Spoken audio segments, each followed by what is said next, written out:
खबर आपको दें, इलेक्शन कमीशन ऑफ पाकिस्तान का बड़ा फैसला, कागजात नामजदगी जमा कराने का वक्त बढ़ा दिया गया।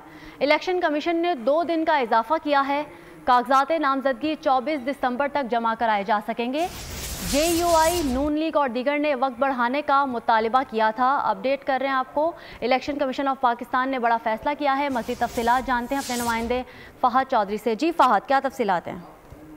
जी देखिए, इलेक्शन कमीशन ऑफ पाकिस्तान ने बड़ी सियासी जमातों के मुतालबे पर कागजात नामजदगी जमा करवाने की जो आखिरी तारीख है उसमें 2 रोज की तोसी कर दी है। 22 दिसंबर का वक्त मुकर्रर था, लेकिन अब 24 दिसंबर आखिरी तारीख मुकर्रर की गई है कागजात नामजदगी की, और नजरसानी शुदा इलेक्शन शेड्यूल जारी कर दिया गया है। लेकिन जो दीगर सरगर्मियां हैं वो अपनी मुकर्ररा तारीखों पर ही होंगी। रिटर्निंग अफसरान कागजात नामजदगी की जांच पड़ताल 25 से 30 दिसंबर तक करेंगे, जबकि सियासी जमातों को मखसूस नशिस्तों के लिए जो तरजीही फहरिस्तें हैं वो भी 24 दिसंबर तक रिटर्निंग अफसरान के पास जमा करवाने की हिदायत की गई है।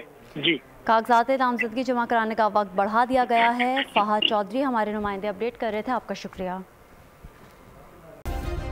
सब्सक्राइब करें और बेल दबाएं ताकि कोई खबर रह न जाए।